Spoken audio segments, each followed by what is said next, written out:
Let's take a trip. If you're a film buff, you've been here before, but if you're a more casual purveyor of cinema, you might never have ventured this far. Let's go back, way back, to the real dawn of the art form, the age of silent film. Let's go in search of a true pioneer, an actor whose craft extended far beyond just portraying a believable character on celluloid. This is someone who became the character, quite literally, right before your eyes. Witness the man of 1,000 faces himself, Lon Chaney. Born Leonidas Frank Lon Chaney on April 1st, 1883. April Fool's Day. Telling.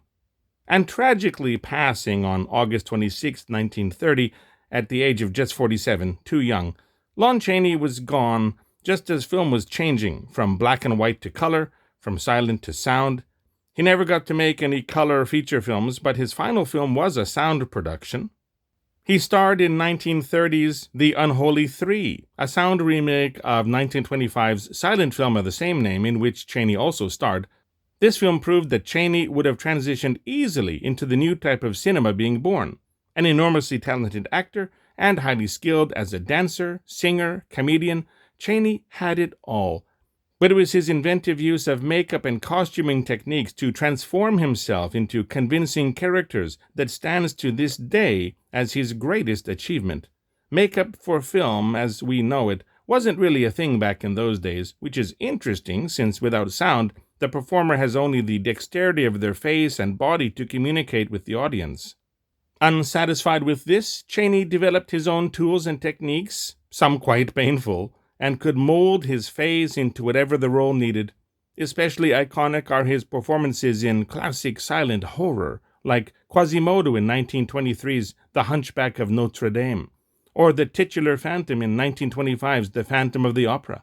The man of 1,000 faces, master of terror, horror icon. Now let's return to present day, 2026, as I make this video. Why? Because there might be a new horror icon being born right before our eyes. He doesn't have to do his own makeup, there are people for that now, but he brings his own unique physicality to his roles, he adjusts his posture and voice remarkably, and he becomes someone so different from his normal, day-to-day appearance, when the script asks for it, that you might never even guess it is the same person playing the various roles. The icing on the cake? He seems drawn to horror and has been steadily establishing himself in some instantly iconic and classic roles. I'm talking about Bill Istvan Gunther Skarsgard, 35-year-old Bill Skarsgard. 6 foot 4 inches tall or 193 centimeters, Bill Skarsgard. Son of icon Stellan Skarsgard, Baron Harkonnen himself from Dune Parts 1 and 2, Luthen Rael from Andor.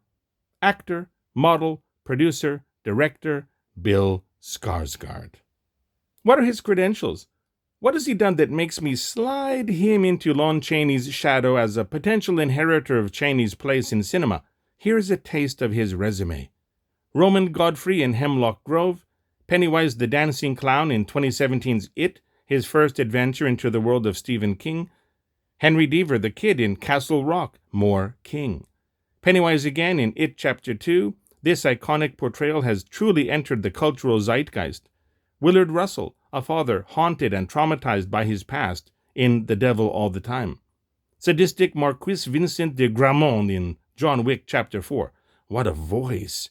Eric Draven in 2024's The Crow. Not a great film, but he stands out. Count Orlok in 2024's Nosferatu. This is the role that really put him on my Lon Chaney radar. And now recurring as, once again, Pennywise in It, Welcome to Derry. Is that list long enough?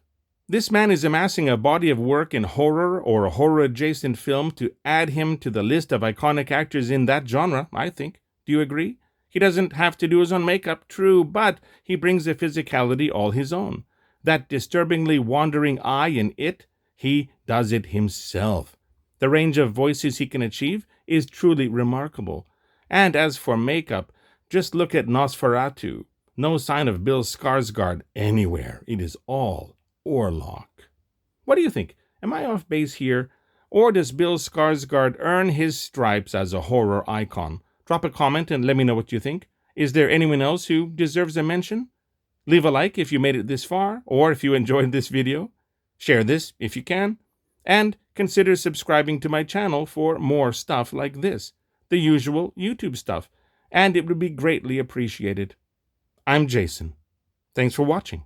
See you next time.